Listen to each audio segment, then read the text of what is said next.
Hello everyone. Today our focus is on the heartbeat of the Indian stock market, the Sensex. The recent surge have set the stage for exciting possibilities.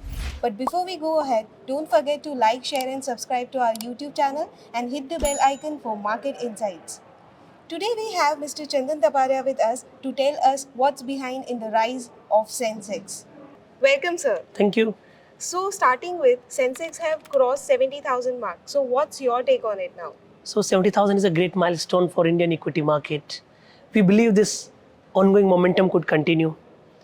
As of now, we have major support near 69,250, 69,400 zone for Sensex. And with this support, this rally can extend to 70,750 and then further it can extend to 72,500 zone. So I think one can stay bullish.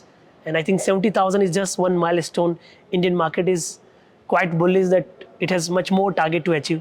But as of now, stick to the key support and look for 70,750 and 72,500 zone. So last but not the least, which sectors to focus on? Yeah, this is very important. So I believe overall market will perform well. There will be broad-based buying in the Indian equity markets. But if you name the few sector, we have positive on CPSE, Center Public Sector Enterprises, Yes. positive on BFSI, Banking Financial Services Industry.